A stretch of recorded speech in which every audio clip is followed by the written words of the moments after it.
foofu lu ci mënta nekk enquête baa ngi ci lu ci mënta wërta wër mooy xale yaa ngi jël gaal di dem ñeneen ñaa ngi ñàkk seeni bakkan li waral loolu mooy xëy na ñu bari si ñoom amuñu xëy bii bi xamante ne moom lañ suturaal moom la ñu mun a téye seen njaboot moom la ñu xam moom lañ jox seen dignité bopp réew mi nag bu ñu amee indépendance ba léegi programme yi bari na fi maanaam programme pour l'emploi des jeunes programme pour emploi sax bari na ci réew mi waaye booba léegi jafe-jafe yaa ngi am gouvernement bu ñëw teg programme yi bu ñu ko defee ba pare du tax xale yi génn ci li waral programme yi di lajj lan moo tax mbirum emploi problème la ci réew mi naka lañ ko mën a xalaatee pour xale yi mën a am fu ñu xëy mën a jàpp ci dara réew mi am na ay ressources naka lañu mën a répartir ces ressources yi organiser ko pour xale yi am fu ñu jàpp ci loolu moo tax ñu dalal tey kii di Pape Demba Lo expert financier la expert développement secteur privé consultant keneen kii docteur Alioune Dione di expert en genre et politique économique ñoom ñëpp xalaat nañu liggéey nañu ci mbirum boobu moo tax ñu ñëw woolan fii seen i xam-xam ak seen i maanaam réflexion ñu xool naka lañ ko mun a saafara ci li xamante xew na fi daana xëy na chômage bi ñu ko waxee am na ci adduna bi yëpp waaye am na ay dëkk xamante ne ay mel ni Thaïlande ak feneen am nañu lu ñuy wax genre plein emploi naka la ñu def ba am loolu ban modèle boobu mën nañ ko adapté Sénégal naka la ñuy mën a defee loolu mooy maanaam waxtaan bu ñu nar a waxtaan suñu maanaam gan yi Pape Alioune Diouf docteur Alioune Dione Pape Demba Lo yow expert financier nga xalaat nga ci mbirum emploi càmbar nga programme maanaam emploi Sénégal lu tax programme yi bu ñu ko tegee boobu léegi yi fi continuer di tamambal di continuer amul njeexital amul maanaam résultat yu probant. jërëjëf asalaamaaleykum maa ngi lay remercier déjà ci invitation bi di nuyu docteur Alioune Dione bi nga xam ne maa ngi koy ñëw bokk plateau bi tey di nuyu sa auditeurs yëpp di leen ñaanal yeewu ci jàmm. amiin ak bés bu bari xéwal. amiin yaa rabbi. mbirum émigration clandestine nekk na mbir mu tiis bu dal Sénégal mais loo xam ne la yaakaar naa mën nañ ko comprendre ça veut pas dire justifier ça veut pas dire cautionner. mën nañ ko comprendre parce que démb maa ngi dégg benn professeur sax ci rajo bu ma doon déglu mu ne moom loolu mënu ko comprendre mais may wax ne rek boo juddoo ci quartier yi populaires yi walla ci àll bi nga yaroo fa dund yenn situation yi nekk na loo xam ne war nañ ko mën a comprendre ndax boo nekkee jeune yow mënuloo nga sa waajur mënuloo ko lu bari imaginons mu xaw a tawat nga koy xool 10 000 francs war koo faj te mënoo ko mu nekk loo xam ne xamuloo foo koy jële perspective boobu amuloo ci dara aussi loolu nekk na loo xam mën nañ ko comprendre nga am doom bu ndaw muy jooy war a am meew mënoo ko jëndal loolu aussi lu métti la. donc am na ay situation yoo xam ne dund ko man ci quartier bi ma nekk am na suñuy moroom yoo xam ne ñu màggandoo ñii dem nañ ëpp nañ 40 ans 50 ans mënuñoo am soxna xalaatuñ ko sax mënuñoo am coro walla mu nekk yoo xam ne ay difficulté la xalaatuñ ko parce que seen situation vraiment mayu leen ko. donc ku dem ba toll noonu ci dund. donc war nañ mën a comprendre que xelam yépp ci génn rek lay nekk loolu lay bëgg te dina ko jaral lu bari donc mais ça ne justifie pas ñu def ay 200 personnes 100 personnes dugg ci ay bant yi ñu defar gaal naan yaa ngi traversé continent ba continent loolu def naa lu doy waar le risque boobu yaakaar naa ne ñun suñu leen mënee ñaan et on le fait comme tout le monde pour que ñu bañ a jël risque yooyu ñu toog ci dëkk bi ñu xool ak ñun nu ñuy jàmmarloog situation bi fii waxtaan ak autorités yi waxtaan ak programme yi fi ne xool nu ñuy càmbaree et changer lu bari ci li nga xam ne moom moo fi nekk dispositif bi ak programme yi nag man du ma wax rek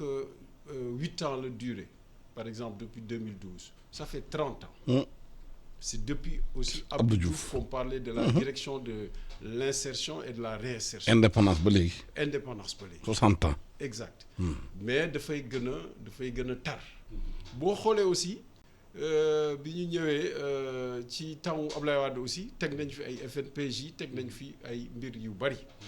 mais boo xoolee résultats yi ñu ci am nekkul résultat yoo xam ne am na solo moo tax ñu ne amuñu ci ndam lu bari li tax nag xëy na dinañ ci gën a dugg bu ñu xuusee ci waxtaan bi mais man dama jàpp ne te loolu moo tax ma gën ci bind ne mbirum ponk yi nga xam ne moo ŋànk lépp li nga xam ne mooy politique d'emploi des jeunes pour man ponk yooyu lu ci bari man daal ci sama gis-gis nekk na loo xam ne lu ñu war a seetaat la nekkul loo xam ne maanaam ni ñu ko tegee raay yi ñu ko teg jub na te wolof day wax ne mën waaxu tegu ci yoon a ko gën yaakaar naa ne bu ñu delluwaatee toog waxtaan ñun ñëpp nguur géeg borom xam-xam yeeg ñëpp yaakaar naa ne dañu mën a am solution yu gën a ñoñ yoo xam ne dinañ ci mën a teg toute cette politique d'emploi maintenant li ci sooxe moom ay poñ yu bari la ci sama gis-gis ak ci sama jàngat ak ci sama expérience bi ma ci am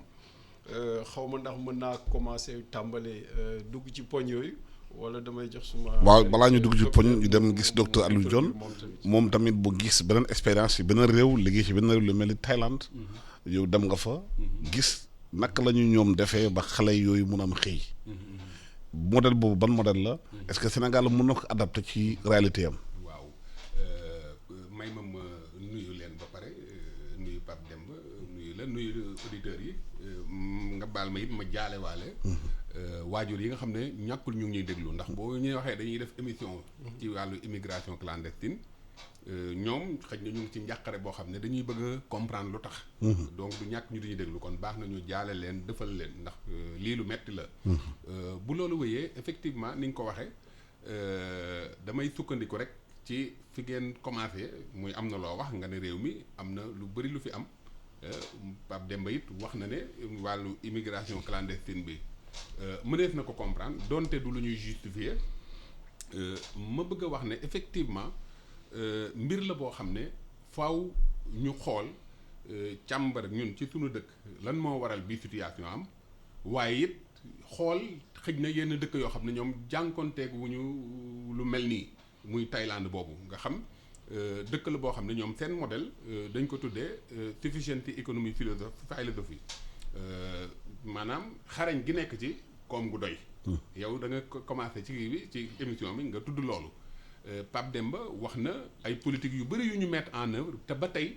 situation bi dafay gën a empiré wu day gën a metti day mel ni defuñu dara. parce que ku nekk xam nga ne tey ni mu mettee ni mu tare ci ñàkk liggéey année yi ci ginnaaw demewul noonu ñun suñu génération chance bi ñu amoon commencé liggéey à 21 ans mais boo xoolee statistiquement léegi yombatul pour xale am ko.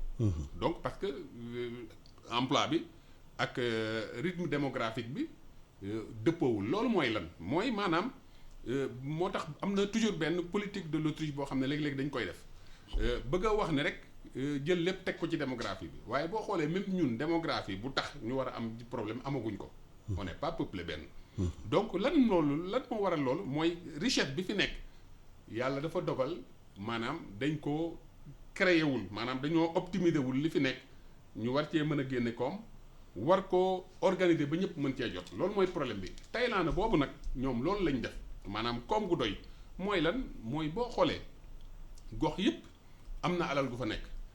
alal googu nag ni ñu war a organiser alal googu ba mën cee créer koom moom mooy problème bi. ndax ku nekk xam nga ne économie dafa am nu mu tëddee matière première yi fi nekk économie bu normal la wax boo xam ne bu réel la matière première yi fi nekk moom ngay jël nga kii ko nga transformer ko transformation bi gis nga moom moo wax moo indi lu demee ni industrialisation wala artisanat et cetera loolu it mooy créer ay services su ko defee chaîne boobu ci la ñu mën a créer ay alal bu bëri bu doy bu nit ñi mën a sukkandiku loolu nag ñun moom la ñuy wax li ñuy wax l'économie immédiate nekkul loo xam ne dafa léegi temporel déedéet immédiat ci tubaab même boo ko xoolee mooy li sës comme gi sës nag malheureusement moom lañ gisul c'est-à-dire sama nattango loo expert financier la mais xam nga tey boo xoolee xaalis lu am solo la waaye ñun loolu moo ñu xaw a réeral ba tax suñu économie ñu xaw a raté fondamentaux yi ndax xaalis ñaar la benn dafay nekk lu lay permettre nga mën a réaliser mooy investissement bi wala boog mu nekk loo xam ne dafay refléter li ñu jot a réaliser xaalis ñaari taxawaay yooyu lay am nga def alal lu am njëriñ soppi ko xaalis wala nga am xaalis pour créer dara donc li nekk ci diggante bi loola la ñu fàtte ci université yi ak ci école yi jàngale dafa am extraversion ñun moo tax ñuy wax immédiateté d'abord extraversion boobu mooy lan boo demal ci école de formation yépp bu ñuy jàngal nit ki li ñu koy njëkk a gëmloo mooy da ngay bind projet dem wuti financement loolu dal nañu sax ba ci plan Sénégal émergent boo xoolee nit plan bi ngay def maanaam li nga bëgg a réaliser moo xaalis bi ñoo war a ànd waaye xaalis bi warul tegu ci boo nee lii laa bëgg a def ba pare mu dem da ngay concomitamment da ngay lëkkale ñaar yi lii ma bëgg a réaliser yan moyens yan jumtuwaay laa ciy def loolu nag moo amaat aussi ci politique de l'emploi bi politique de l'emploi bi malheureusement dañoo def erreur yu bëri benn bi njëkk a def mooy boo seetloo dañu la naan dañoo amoon nay temps lu ñu doon wax ministre yi fi nekk yépp yu yore emploi ak ñi yore enseignement professionnel def nañu erreur boobu lan la ñuy wax njëkk di wax formation yooyu moo adapté wul ba tax ñu bëri dañoo dem ci ay secteurs yoo xam ne finalement day am besoin te ils sont pas employables. loolu vraiment je conteste fii ci émission bi ne loolu amul xam nga lu tax amul firnde bi mooy c'est très simple nañ jël tous ces jeunes là ñu orienté leen ci secteurs yooyu on fait allusion à des métiers intermédiaires wala yenn métiers yi nga xam ne c'est lié plus ou moins au secteur des ouvriers mais nañu former ñooñu est-ce que tey je donne un exemple est-ce que am na ay ñuy tabax ay bâtiment soxla ay plombier wala kii am offre boo xam ne amul demande bu ko mën a satisfaire amul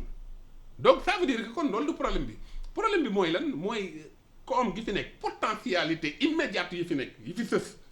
moom la ñu boosté wul nañ koy def dañ ko war a structurer organiser ko pour créer le maximum de valeur ajoutée moo tax ñuy waxe approche économiste yépp d'accord nañ ne approche bi gën a pertinente ci économie mooy l'approche par la valeur ajoutée or valeur ajoutée mënoo ko amee lu dul ci l'immédiateté quand vous prenez boo jël bu les matières premières bu jóge fii tu as plus de valeur ajoutée parce que matière bi fii la jóge looloo utale nga importer benn produit pour liggéey ji alors tu as plus de valeur ajoutée ba pare tu as plus de chaîne de production donc gis nga loolu bu ñu ko defoon maanaam nan la ñuy def ba boo jëlee lu demee ni secteur informel bi ñu fexe nuñ ko structurer nuñ ko renforcer nuñ ko développer 97% acteurs yi foofu lañ nekk acteurs yooyu xoolal tranche d'âge bi ci nekk l'essentiel ce sont des jeunes l'essentiel ce sont des jeunes jëlaatal phénomène immigration bi ñan ñooy dem ak ñan ñoo leen di yóbbu Mbour ak Joal ñoo ci gën a ak Ndar ñoo ci gën a am problème te ñooñu ci napp gi lañ doon nekk ci jamono yi passé lu ñu doon wax licence de pêche yi bokk na ci kii ci li ko waral ñu bëri indexé nañ ko en tout cas de toute façon ay recherche rek moo mën a indi exactement de quoi quelle est lan mooy cause profonde mbir mi mais li wër te wër yooyu am na Thaïlande nag ñoom foofa la ñu mën a ñëpp parce que Thaïlande exemple boobu suffisance économie philosophie li tax ñu mën ko def fii mooy seen économie dafa sukkandiku ci man bi ma defee analyse bi ci laa defee conclusion bi ñu ma wonee seen économie ñu tuddee ko sufficient économic philosophie ko xarañ gi nekk ci koom gu doy ma ne attends lii lan moo tax seen koom doy parce que seen koom dafa sës ci ñoom c'est pas extraverti laluñu ko ci ay banque mondiale ay FMI yooyu mais dañ ko lal ci potentiel yi ci nekk li ko waral mooy buur bi diggante 87 ak 97 suite à des sécheresses ay calamités yu bari mu ne attends il faut que liy jeex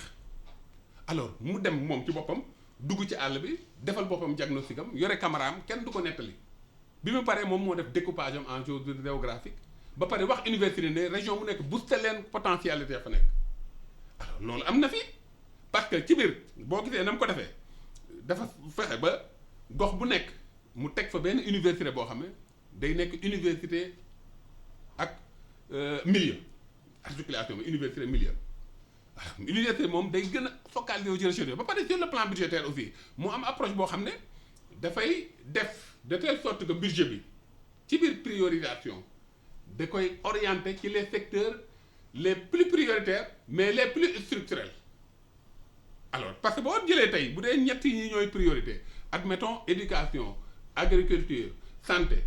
nga xool man su ma njëkkee première année bi en mettant par exemple 25% le quart du budget ma def ko ci éducation ban laa koy def pour mu gën a impacter yeneen secteurs yi année boobu loolu lay def mais beneen année bi da koy wàññi dem ci beneen secteur bi ça lui permet de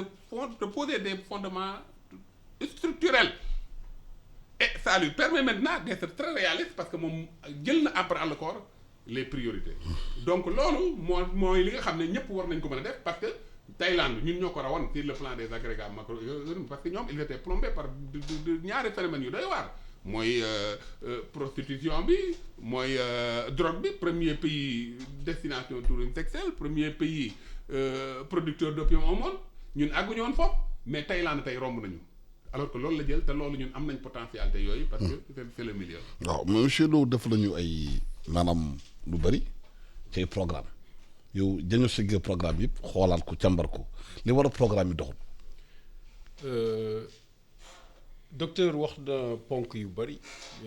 vraiment yu intéressant yoo xam ne mën nañ ko envisager wu ci li nga xam ne dañ ko war a def ëllëg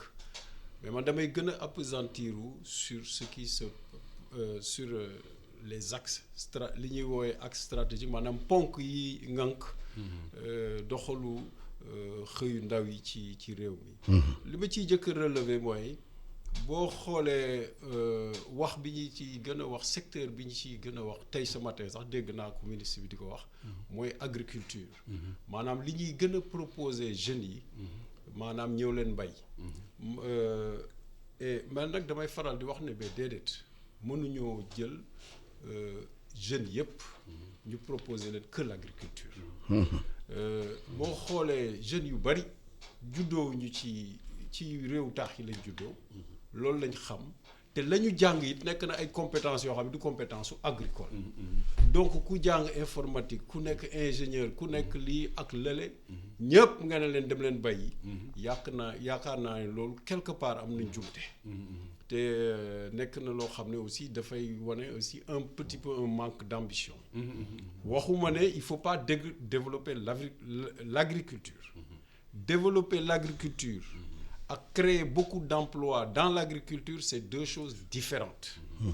boo xoolee puissance économique yi ñu ci bëri ay puissance agricole lañu waaye puissance agricole ça veut pas dire aussi beaucoup d'emplois léeg-léeg mën na nekk 5% une agriculture mécanisée une agriculture performante une agriculture compétitive boo xam ne dana mën a nourrir population bay exporter donc oui il faut développer l'agriculture au Sénégal mais penser que développer l'agriculture mooy nga jël xale yépp di nga tu vas créer énormément d'emplois dans l'agriculture pour moi loolu syllogisme la maanaam day niru lu logique mais logiqueul te boo ko xoolee soo jëlee focus bi yépp nga def ko ci agriculture mais loolu day tax mais ñun am na domaine yu bari yu ñu war a liggéey ak lu ñu war a def dans l'industrie dans les TIC dans beaucoup d'autres domaines que je peux nommer dans les industries culturelles et je peux y revenir en détail mais yooyu sénégalais yi dañ ci am ay potentialités dañ cee xarañ te mën nañ ci créer ay emplois yu dul jeex à titre d'exemple l'Inde a créé 3 millions d'emplois dans les TIC c'est vrai que Inde ak Sénégal c'est pas comparable déjà en termes de population ils font 700 millions nous on est à 16 millions d'habitants mais je veux juste montrer le potentiel et quand on parle création d'entreprises dans les TIC les gens pensent tout de suite au call center c'est pas seulement ça hein. Il y a aussi les développements de logiciels mais imaginez encore le potentiel qu'on a dans les développements d'applications pour les jeunes imaginez le potentiel qu'on a dans non seulement application yi nga xam ne mën nañ ko def yenn logiciels yi mais à travers les TIC et ça je le dis souvent dans mes séminaires et autres là, mais nous on a un fondement culturel très fort yoo xam ne dañ ko fi fekk des contes lëg la lièvre élèves yi ko xam léegi est-ce que bëri na lëg la lièvre bukki liène et cetera mais qui va mettre ça dans les TIC demain à travers des applications, à travers des logiciels, bref on a beaucoup de choses à offrir au monde et nos jeunes là di ci fekk ñoo xam ne xarañ nañu nous vivons dans un monde boo xam ne mun nga jël 10 jeunes au Sénégal nga yóbbu leen ginnaaw Kër Massar nga jox leen benn hangar jox leen benn connexion informatique à haut débit jox leen 10 ordinateurs à 2 millions jeunes yooyu ñu liggéey 1 an ñu indil la PIB wu Sénégal en 1 an monde boobu la ñu nekk léegi parce que mun nañu def benn ay application ay site internet yoo xam ne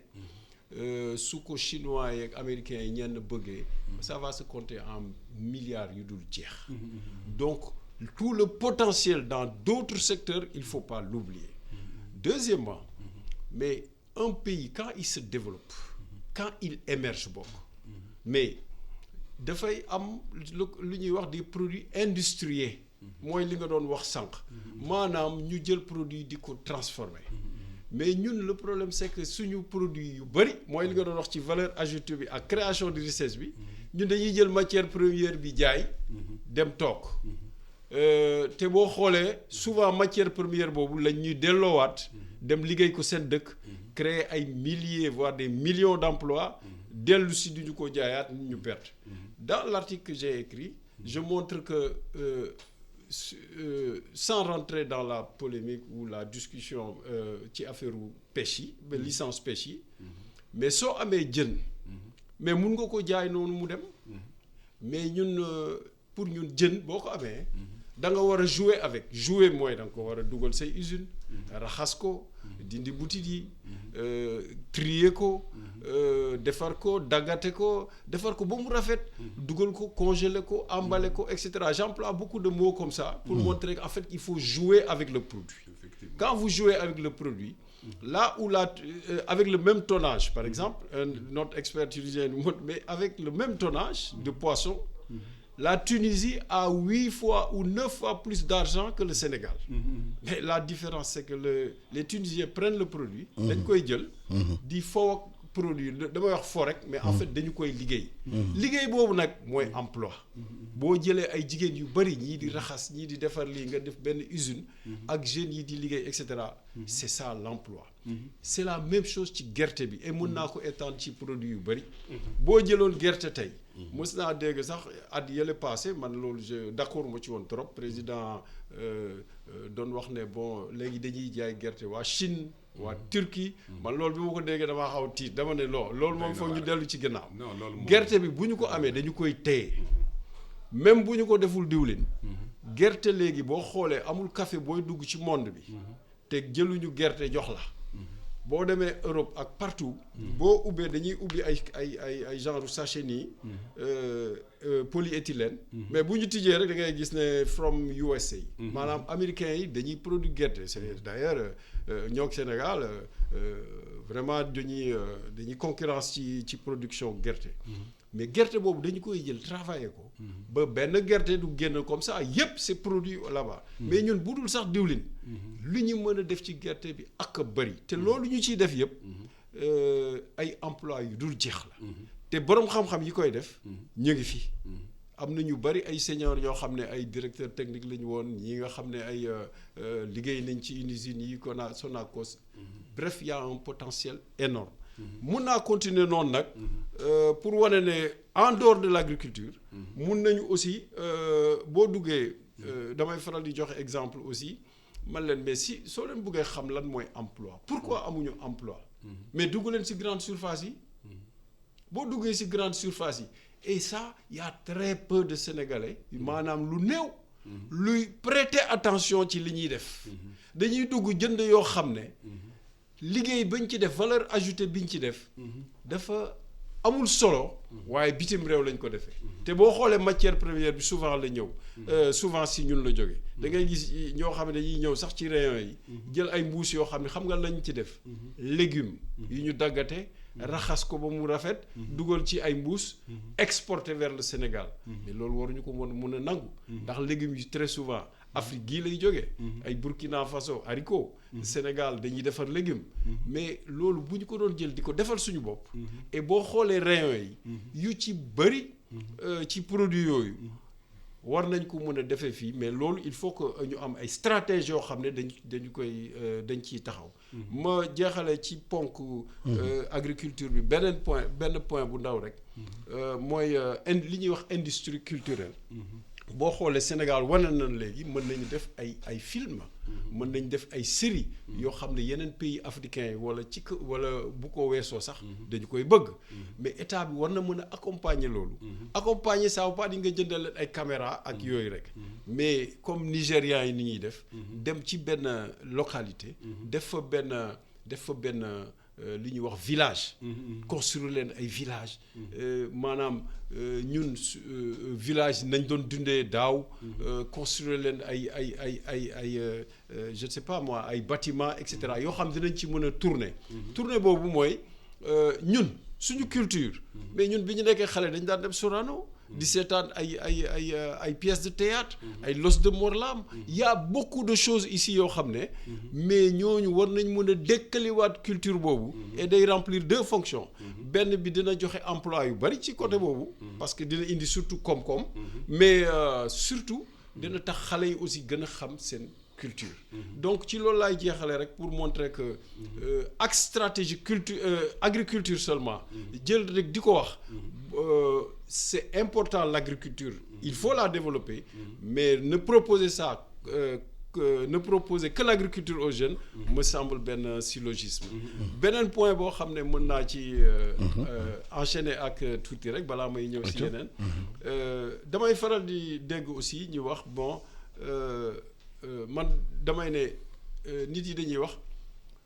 trouver de l'emploi aux jeunes mooy financer les jeunes ma ne déet souvent dañuy wax loolu aussi mun na nekk quelque chose qui semble logique mais en réalité boo analyser qui ne l'est pas parce que bu ñu demee ci financement ñoom dañu ne rek jeune boo xam ne da nga koy yee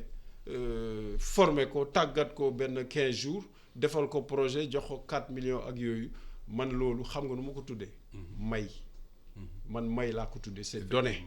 waaw pour man soo bëggee et c'est tellement vrai que du temps du président Wade FNPJ demoon nañ ba nga xam ne jeunes yi nga xam ne dañ doon financer dañoo mujjee jël seen tur di ko teg aéroport parce que jeunes yi dañ doon jël xaalis boobu di ko jël pour visa c'est la même chose que l'immigration actuelle mais di ko jëndee visa su ma dindee loolu ça veut dire que je propose quoi finalement gis nga dans nos pays dans tous les pays d'ailleurs am na ce qu'on appelle des seniors des gens qui ont 40 ans 45 ans 50 ans voire plus qui sont dans le privé yu nekk dans le public di liggéey ci état bi ak yooyu ñoo xam ne dañoo bëgg a génn dañoo bëgg a créer entreprise pour man ñooñu kenn waru leen fàtte parce que ñooñu am nañu expérience ñooñu am nañu vécu am nañu ay potentialité am nañu maturité te ils ont déjà fait leurs erreurs donc des fois bu ma waree mën naa jël wax ne 20 jeunes yu ma war a financer à 5 millions ça me fait 100 millions mën naa jël ay benn ku mel noonu senior koo xam ne war na am projet bu gën a dëgër ma jàppale ko quitte à lui dire maintenant derrière vous devez embaucher 15 jeunes donc loolu war na mun a ne te loolu aussi nekk na pour man quelque chose à ne pas négliger je dirais simplement que dire que ce n'est pas forcément financer les jeunes ça veut pas dire que warul am dispositif jeune yàgg naa ci former dans la formation ba nga xam ne dinaay gis effectivement ñoo xam ne dès la formation initiale ay jeunes yoo xam ne ñoom seen gis-gis yëpp ak li ñu bëgg yëpp mooy seen mbiru bopp ñooñu mat nañoo jàppale waxuma du am dispositif jeune mais dire de manière globale jàppale jeunes yi mooy insérer jeunes yi mooy financer jeunes yi loolu aussi nekk na loo xam ne peut-être erreur lay nekk te loolu aussi war nañ ko xoolaat daal amoon na. yan solution la ñu mën a indil ndaw yi. pour ñu am xëy. parce que ñu bëri xëy na dañu naan amuñu formation. ñenn ñu naan amuñu xëy na financement. ou bien ni mu ko waxee ni ngi financé jeunes yi. financement yi ju ngi ko jëlee. ñoom dañ koy defee leneen du dul projet boobu xëy na xarante wuñ ci projet boobu. yan matuwaay la ñu war a jël. justement pour que xale yi am xëy. waaw laaj boobu laaj bu am solo la te dina taxit ma am yu ma leeral yu am solo yoo xam ne dama ci ànd ak Pape Demba ci wàllu bëgg a ne xëj na dañoo war a pousse jeunes yëpp ñu dem ci agriculture jël ak stratégique boobu rek bëgg leen ci orienté wax na dëgg warul demee noonu wax na it wàllu culture par exemple industrie culturelle yi loolu nag moo tax parce que man bi ma ko déggee dama bëgg parce que ñun bi ñuy concevoir économie immédiate dañ ko lal ci ñaar mooy d'abord l'environnement naturel c'est-à-dire économie koom gi création d'emploi bi ci environnement naturel bi la war a jóge foofu it dama ciy wax benn biir agriculture malheureusement déconstruction boobu la ñu bëgg a def mooy boo jëlee mooy bi gën a am solo pour créer emploi loolu moom mën nañ ci indi ay firnde yu bëri li tax mooy li gën a am solo mooy joxe na exemple par exemple les technologies de l'information et de la communication mu joxe ay exemple logiciel joxe exemple aussi par exemple Tunisie li ñuy def ci wàllu pêche bi donc loolu moo tax ñun waxuñu agriculture mais dañoo wax environnement naturel nga xam ci la sylviculture nekk ci la pisciculture nekk ci la agriculture nekk yooyu yëpp boo ko jëlee moom mooy secteur primaire waaye tey ma wax la benn exemple bu leer même technologie de l'information et de la communication loolu ci secteur communication la nekk les services mais services yi lan la basé wu ci matière ci réel lu réel des produits des valeurs de la richesse donc ça veut dire quoi ça veut dire que pour nga créer même service yi ci agriculture nga koy jëlee dama lay jox même énergie mën ci agriculture nga ko war a jëlee est-ce que vous voyez d'abord d'ailleurs c'est l'agriculture la plus réfléchie la plus intelligente beneen bi it mooy agriculture li tax sànq bi ma koy wax ma ne moo ëpp chaîne de valeur dama ci dolli chaîne de production pour faire allusion à l'industrialisation le secteur secondaire pour faire allusion au service foofu la télécommunication yëpp dëgg Inde par exemple bi mu joxee ci exemple Inde seen paysans yi wala agriculteurs yi si vous voulez dañoo teel a intégrer les technologies de l'information et de la communication dans leur système ce qui fait que tout gravite autour de l'agriculture c'est le secteur le plus important le secteur le primordial donc boo xoolee boobu loolu par rapport ak loolu dañuy fexe donc nan la ñuy def ba mën a créer le maximum d'emploi foofu. mais loolu dafa bay préalable bu loolu boo bëggee xale yi dem béy dafa am lu war. foofu laa bëgg a ñëw lan moo war nguur gi ci loolu pour xale yi mën a intéresser agriculture. et surtout waxuñu comme ni nga ko waxee ñëpp dem agriculture. mais am une masse critique bu fay dem. te bu ñu demee si agriculture gis seen bopp. waaw foofu laa bëgg a ñëw dama lay jox benn exemple. tey boo xoolee école de formation yi yëpp dañoo xaw a am benn approche bu extravertie parce que li ci ëpp fu ñuy dem formation yi ay services yi banque finance télécom et cetera xam nga ndax seetlu nga loolu. alors économie bu dëgër bu réel bu intégrative bu soutenue day commencer d'abord ci primaire dem ci secondaire jëm ci tertiaire su ñu jëlee exemple bu concret laa lay wax boo xoolee financement yi fi nekk ba ci ay mécanismes yi ay DER ay ANPEJ ak yooyu Prodac bi fi nekk su fekkoon ne dañ ko structurer mën nañ créer le maximum d'emploi les préalables yooyu nga wax man dama gëm j'affirme haut et fort te nangu naa cee débat ku nekk ne les préalables ñu ngi fi lan moo am on n'a pas une structuration de ces préalables nan lañ koy structurer ba mu nekk lu lëkkaloo boo jëlee tey benn jeune bu génne ENSA ak peut-être ku génne école benn école nationale boo xam ne soit en économie wala keneen nga jëlaat beneen jeune bu nekk feneen nga à partir nga def leen nga indi benn approche GIE parce que foofu lan lay indi on a déjà un capital humain qui est là en termes de matière grise mais on a aussi une démarche qui permet d'optimiser plusieurs potentialités pour avoir plus d'efficacité loolu boo ko defee nga def approche boobu systématisation laay wax waxuma nga ñu créer ay institutions parce que la meilleure façon de ne pas régler un problème c'est de créer une institution une nouvelle institution yi fi jot a nekk am na lu ñu capitaliser baax na baaxul autant restructurer ces institutions ñu dem alors bu ñu defee loolu ñu jël jeunes yooyu financer leen gis nga même si on motorise l'agriculture moo ëpp encore une fois même une agriculture motorisée moo ëpp chaîne de valeur moo ëpp chaîne de production que leneen c'est-à-dire le maximum de service man je défie quiconque le maximum d'emploi mënoo ko créer tant que commencé wu ci primaire bi chaîne de valeur ajoutée foofu lay gën a yokkee soit tu optimises soit tu valorises alors donc bu ñu defee loolu ñu systématiser ko laa wax on met des milliards là-bas on va créer des milliers d'emplois parce que transformation bi di nga jël ab comptable ku jafoon ci école yi comptabilité wala benn service di nga jël ku def ay physique chimie et cetera jeunes yaa ngi fii génn amuñu lu ñuy kii ñu nekk dans les laboratoires di nga jël ay ouvriers ñoo xam ne soxlawul ju jàng même si c'est motorisé est-ce que vous voyez maintenant boo jëlee loolu mais systématisé et vous faites le calcul vous allez régler le problème des jeunes c'est parce qu'on n'a pas fait le réseautage bu ma ñëw foofu laa bëgg a ñëw nag su loolu paree ñu indi le système de réseautage pourquoi le réseautage parce que ñun dans l'économie immédiate pour booster l'économie immédiate on a étudié en fait toutes les entraves et on a pu voir qu'il y a 5 conditionnalités pour mettre en œuvre une économie immédiate la première d'abord c'est le contournement il faut contourner l'étouffement des multinationales qui nous agressent qui étouffent nos potentialités de production benn deuxième conditionnalité le modèle thaïlandais dont je parle pourquoi j'aime ce pays-là parce que leur modèle est très disons articulé à la culture à leur environnement troisième modèle il faut l'approche coopérative dafa am ñaar benn bi mooy dina permettre nga renforcer les acteurs les producteurs mais en même temps dina permettre aussi nga mën a linker les producteurs avec les opérateurs wala les transformateurs et les consommateurs parce que am na système de distribution maintenant avec la vente en ligne tu as la possibilité maintenant d'optimiser cette potentialité quatrième bi mooy le schéma de Sankara l'articulation entre la production et la consommation cinquième bi c'est le systémisme de Cheikh Anta Diop comment avoir une approche systémique qui permet d'avoir le maximum d'optimisation alors approche systémique boobu moo tax ñun bi ñuy concevoir l'économie immédiate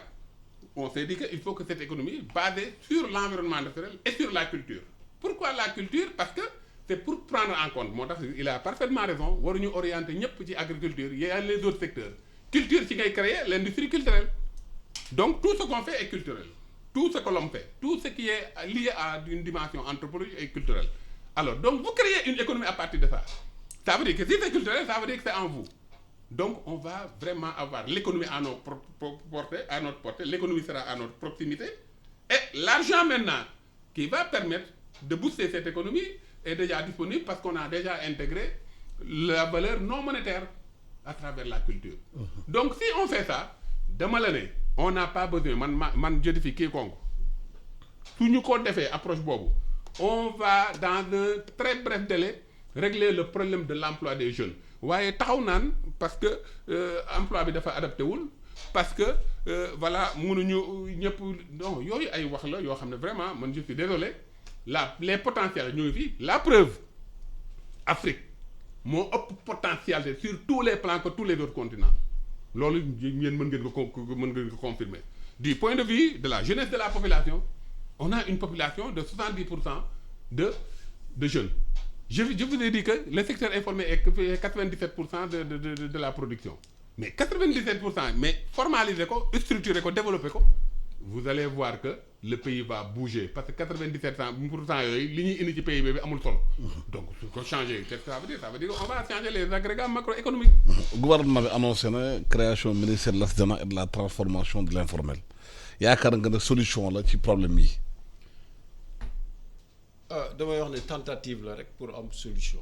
mais ci sama xam-xam nekk na loo xam ne war nañ ko gën a mën a nekk na loo xam ne war nañ ci mën a gën a waxtaan parce que peut-être que ñoom ni ñu ko gisee c'est pas toujours que noonu la mbir yi tëddee moo tax souvent ngay gis ay changements ci doxalin ma bëgg a enchaîner ak li docteur wax sànq rek. ci mbirum li ñuy wax. C'est la notion d'employabilité qu'on utilise souvent maintenant pour wax ne rek jeunes yi amuñu emploi ndax amuñu métier man loolu aussi nekk na loo xam ne lu ma xaw a jaaxal la loo xam ne ànduma ci trop nañu moytu aussi suñu mbokk yi nga xam ne ñoo nekk ci institution Bretton Woods yi ak yenn agence internationale yi dañuy ñëw toog seeni bureau ñëw rek defal ñu ay concept man maa ngi liggéey ci mbir mi ñoo ngi ci depuis plus de 20 ans concept yooyu man mosuma ko dégg da ngay jékki-jékki rek ñu ne la ça y est léegi problème bi employabilité bi la jeunes yi amuñu liggéey parce que amuñu métier man loolu ànduma ci trop parce que lu tax ànduma ci soo ne amuñu métier ça veut dire que ay métier mu ngi ay liggéey mu ngi fi te c'est parce que amuñu métier moo tax génnoo ko man dama lay laaj liggéey yooyu fan la nekk ñaata la tout à fait ak yan profil la soxla donc yow miy wax da nga amuñu métier da nga war a génnee offre d'emploi yooyu pour gën a mën a convaincre nit yi d'ailleurs pour man métier kenn du ko wute école su ñuy wax quelqu'un a du métier ça veut dire que génn na école ba dugg ci dans le domaine professionnel di liggéey foofu lay amee métier maanaam c'est l'entreprise qui est le lieu d'acquisition d'un métier man loolu laa gëm et donc les jeunes yi amuñu métier loolu employabilité boobu et cetera je crois que loolu aussi mën nañu tardeel man à la notion d'employabilité je substitue la notion d'opportunité ce sont les opportunités qui font le business qui font la création de richesse qui font la création de valeur ajoutée mais surtout qui font la création d'emploi c'est-à-dire nit yi et d'ailleurs si damay expliquer ne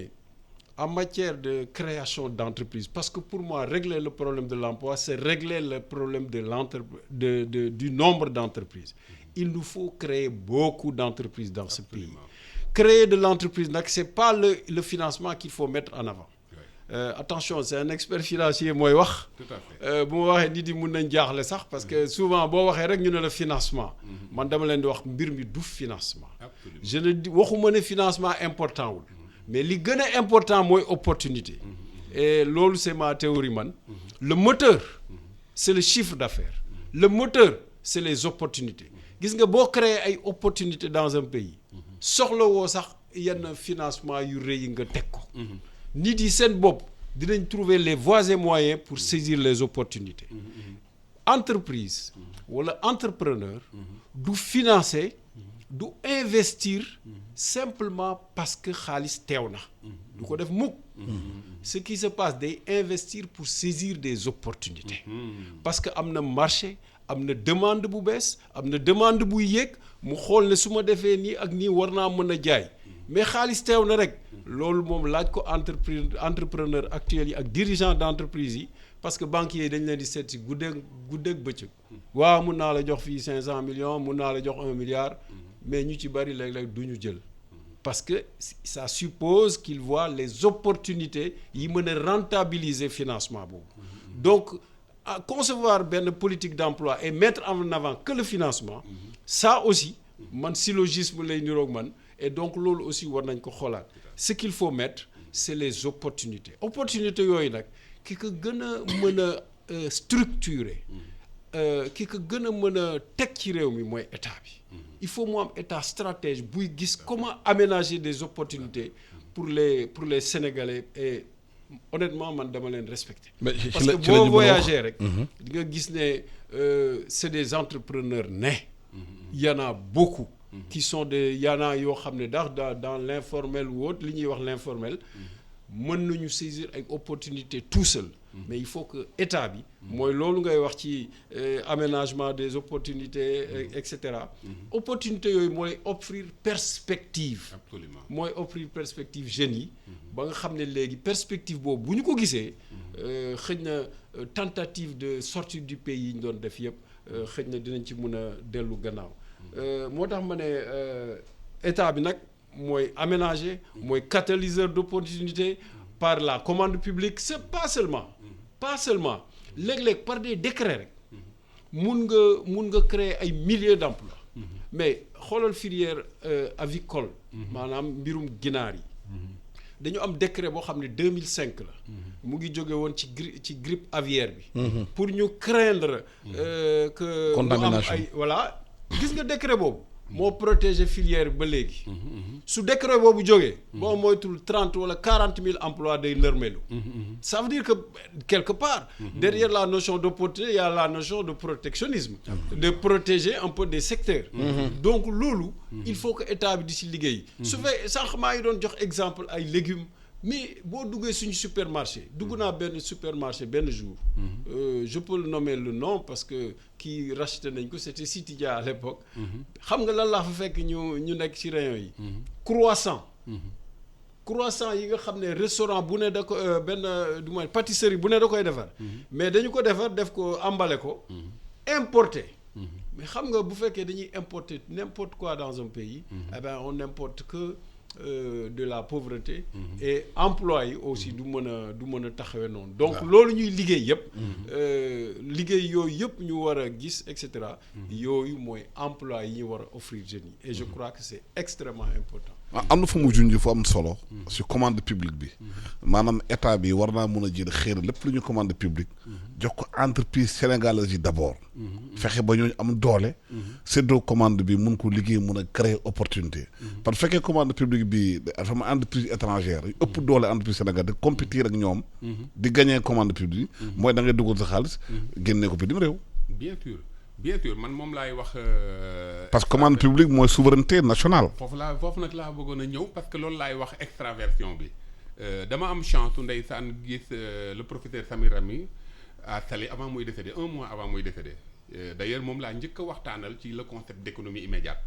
parce que dama liir ay téeréem moom surtout bi muy wax le concept de périphérie. wax ne système économique. pour Afrique le centre et la périphérie. mu ngoog pour Afrique gis ci boppam c'est extrêmement difficile. alors bi ma xoolee loolu fekk ma di ko kii ndeysaan il était très enthousiaste il nous a beaucoup encouragé léegi foofu li tax ma bëgg a ñëw foofu mooy économie immédiate c'est une économie de souveraineté d'abord xam nga boo nee le potentiel immédiat yaa ngi wax souveraineté saa nga wax na opportunité mais opportunité boobu nag justement j'ai bien aimé c'est ça en fait le caractère la dimension temporelle de l'immédiateté parce que nit ñi foofu lañ doon juumee l'immédiat c'est d'abord le spatial d'abord ensuite le temporel ci temps bi lan mooy opportunité bi moment bi lan mooy kii firnde bi mooy Covid bi mais dévoilé na ndikete ñun am nañu potentiel yoo xam ne on l'a pas systématisé gars yi créé nañu ay nu ñu koy respirateur artificiel bu gaaw sunu institut universitaire yeeg yeneen ak yeneen artisans yi ils se sont adaptés mais lu tax demuñu woon ci dynamique boobu xaar Covid bi doog a ñëw ñu dem ci c'est ça en fait l'immédiateté on ignore ce sont les potentiels qui sont ignorés alors foofu nag wax nga ko lépp moom aussi il l'a dit le premier acteur c'est l'État parce que man dama ne il y a 5 acteurs pour le cas du Sénégal évidemment pour que sunu développement mën a dem ñu jouer seen partition le premier acteur c'est l'État c'est lui qui oriente c'est lui aussi qui doit mettre en place le cadre gis nga décret boobu mu wax ni mu amee efficacité pour booster des milliers et des milliers d'emplois su ko état bi defaloon lu muy kii donc xoolal la mu deful ci yu mel noonu ak conséquences yi mu am est-ce qu'on a fait l'évaluation du coût d'opportunité par exemple nga jox damay joxe exemple rek accusé wu ma ne loolu lañ def mais nga joxe licence de pêche ak li nga perte est-ce qu'on a fait une étude véritablement économique en termes de rentabilité financière et en termes de rentabilité économique pour voir si c'est la meilleure alternative donc loolu moo tax ma ne le premier acteur et le principal responsable c'est de l'État mën nañu ci ensuite ce sont les collectivités territoriales là je peux mën naa ko boole sax ci état bi parce que c'est un démembrement de l'État ensuite il y a les organisations non gouvernementales qui sont des acteurs de développement ensuite il y a ce qu'on appelle les organisations de la société civile de manière générale donc ci biir organisation de la société civile yooyu tu as foofu ngay dugal aussi la population parce que les associations c'est toujours la population à l'échelle disons collective ñooñu aussi ils font des promotions d'actions de développement et enfin mu am pour le cas du Sénégal mu am 5e acteur bi mooy les leaders d'influence je fais allusion aux marabouts aux chefs religieux foofu mën nga ne ce sont des institutions sociologiques pour ne pas dire sociales alors boo jëlee acteurs yooyu yëpp nag su ñu fexee am benn consensus ci ne dañoo war a développer réew mi kenn ku nekk jouer rôle bi mu war a jouer sachant que le rôle le plus prépondérant c'est celui de l'État su ñu ko defee mën nañu fexe ba nga xam ne tey situation bu metti bi ñu nekk day dal di dañ ndax li tax li tax ma wax loolu mooy wax naa la ne potentialité am na fi lan moo def mooy ñu organiser ko ñu structurer ko avec les différents niveaux muy micro méso macro alors ça veut dire quoi ça veut dire que échelle bu nekk am na ay acteurs yu fa nekk ñu bàyyi xel loolu donc su ko defee bu ñu ko defee rek forcément dañuy am benn développement boo xam ne ci anam bu xaw a bu gaaw daal dinañu mën a dimbale ba ñu génn ci situation bi ñu nekk parce que du état bi rek moo ko war a def mais c'est l'ensemble des acteurs qui doivent. mais est-ce que dafa laaj bi def assise de l'emploi au Sénégal. Tout à fait mais. acteurs yëpp secteur bi yëpp ñu regrouper leen fu ñu toll ak jafe-jafe yam xool lan moo tax doxul ak la ñu war a jubbantiwaat. wax dëgg yàlla tàng yi yëpp assise de l'emploi toogaat waxtaan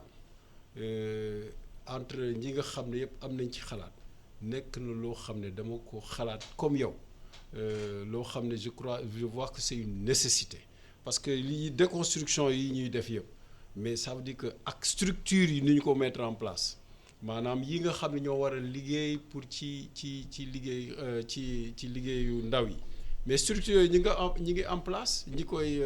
koy dawal aussi ñi ngi fi am nañ ci seen xalaat yaakaar naa ne war nañu mën a def effectivement waxtaan wu yaatu woo xam ne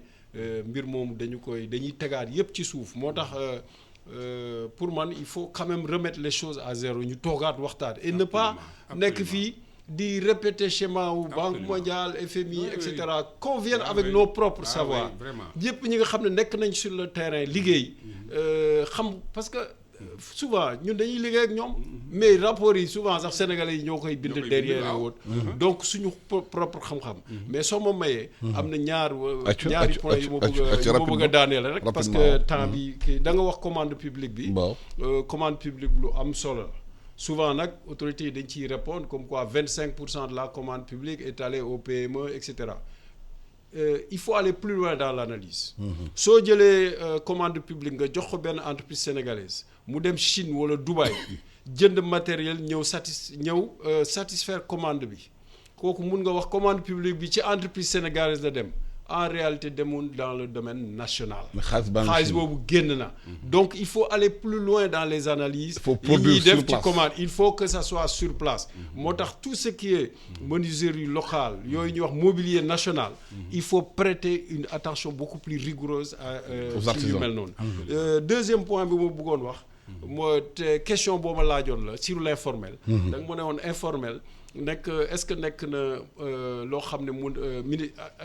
ministère de l'informel et de l'artisanat loolu beneen débat la mais man si sama gis-gis l'informel dañu jàpp ne secteur la te pour man du secteur ay pratique la informel mu ngi fépp ñu baree koy def loolu nag boo nee secteur informel da nga yaakaar ne secteur informel daf fi nekk à côté d'un secteur moderne à côté d'un secteur agricole mais loolu xam naa ci yeneen fànn dinaa ci gën a mën a ñëw pour wane ne l'informel n'est pas véritablement un secteur ma terminer peut-être ci benn point pour possibilité emploi yi am na structure boo xam ne état bi moo ko moom fii programme la muy programme de mise à niveau pour entreprise yi nga xam ne ñoo fi nekk yu rëy yi ak diggu doom yi mais ñooñu dañ leen war a mettre en contribution programme de mise à niveau bi nekk na un outil formidable boo xam ne bu état bi bu ci defee alal mun na contraindre maintenant les entreprises yi muy jox prime parce que ñooñu dañ lay defar diagnostic ba pare jàppale la joxaale la xaalis maintenant prime yooyu ñu lié ko avec le nombre de jeunes yi nga xam ne moom ngay jël di ko insérer dans ton entreprise donc nekk na programme boo xam ne déggoon naa sax ku mel ni monsieur Amadou Seck mooy directeur de la branche industrie doon def plaidoyer bi état bi aussi war na ci bàyyi xel te def ci ay moyens et loolu aussi nekk na outil bu am solo bu ñu mën a jàppale la question est tellement vaste programme bi dafa vaste mais temps bi ñu tënk nañu ñu ngi lay gërëm Pape Demba Lo expert financier expert développement secteur privé consultant di gërëm docteur Alioune Dione expert en genre et politique économique dañuy waxtaane ci mbirum immigration clandestine bi surtout jafe-jafe ndaw yam pour am liggéey naka la état bi war a jël xar tànk tubéyam wutal xale yi xëy organiser ko ñu ngi la gërëm di leen sant yéen ak jàmm